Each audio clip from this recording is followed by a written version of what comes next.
Hey there, I'm Demitri, and today we're going to dive into the 2024 real estate market and the significant changes that realtors are facing due to the recent NAR settlement.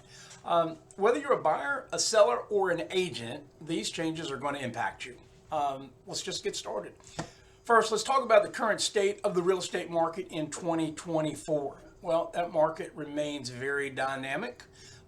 There are fluctuating interest rates, there's regional variations in home prices, a huge buyer reluctance to just jump into the market, and sellers are certainly frustrated with the long period of time that it takes their listing to be on market before they get offers. And the offers that they are getting are coming in much lower than the listing price that they have on there.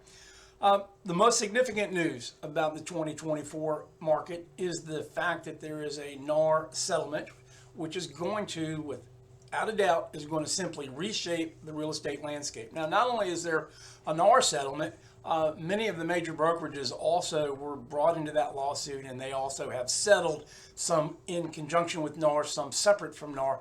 But in all of this case, many millions of dollars. In fact, the NAR settlement, which happened in April of this year, 2024, and NAR is the National Association of Realtors, if you didn't know that, they agreed to $418 million.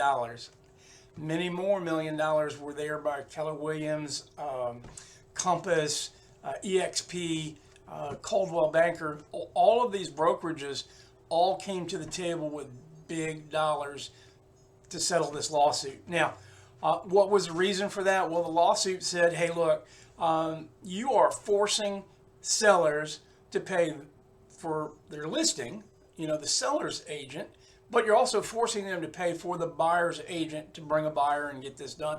And they wanted to eliminate that. They said you're being unfair to the seller by forcing them to do this.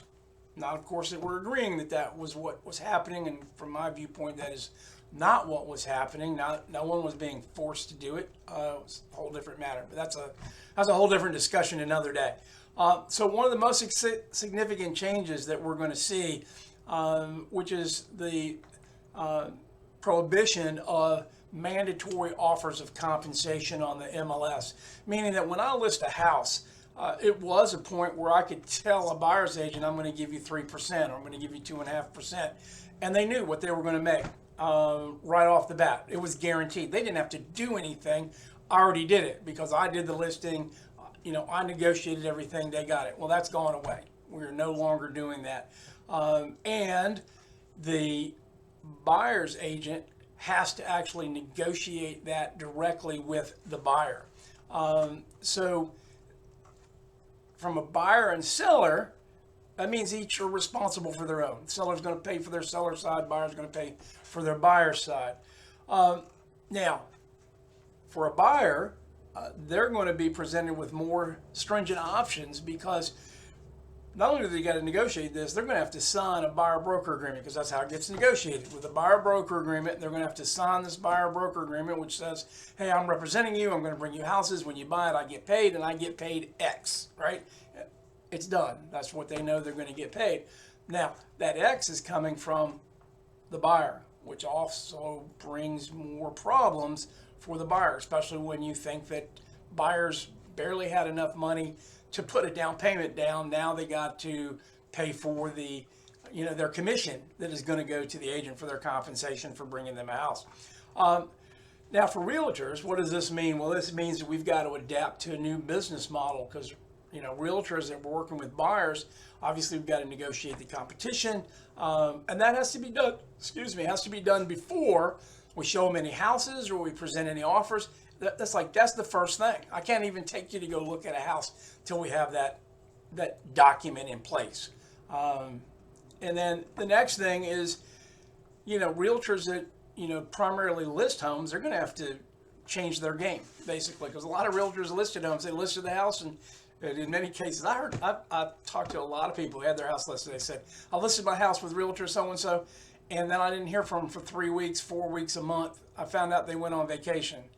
Well, that's going to change because now if you're listing a house, you've got to be a selling agent. You got to be a person that's not just listing that house, but you're actually intending to get it sold. You're the person that's putting it out not just on MLS, because now you don't really have buyer's agents that are necessarily going to do that because you don't know that what they're going to do, you're really looking to get the buyer direct. You're going to have to get that buyer yourself and try to sell that house, right? That's what your job is. It's now evolved. It's gotten bigger.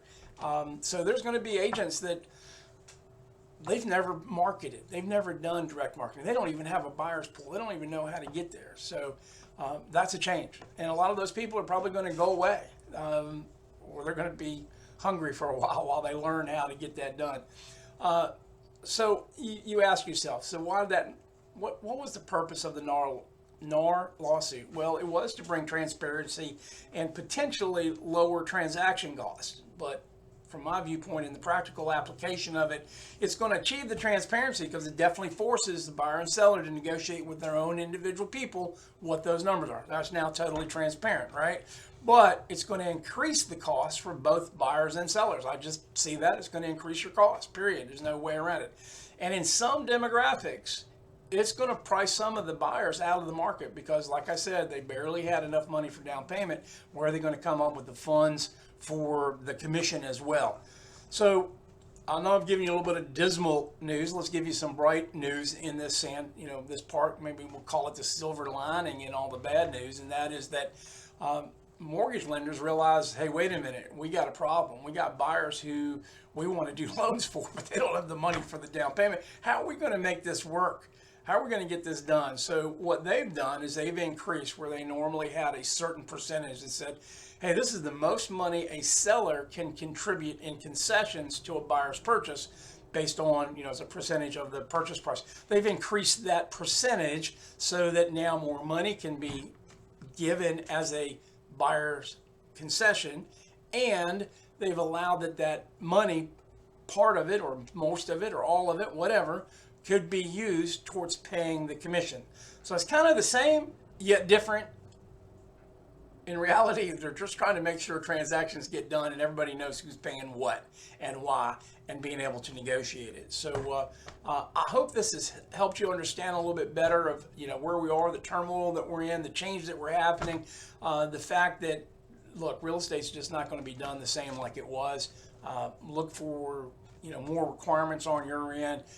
Look for more documentation, more stuff happening, and that's where we go. Look, I hope this has been helpful for you. I do have a YouTube channel, and actually in my YouTube I've got playlists. So I've got specific videos for sellers, specific videos for buyers, so it kind of helps you understand the landscape. I got some for investors. I got some for people that are thinking about buying land and building. So I got those playlists. So you can look at my YouTube channel and go to that as well. All right, I hope to talk to you soon. Maybe we can do some business together, and let's have a terrific day.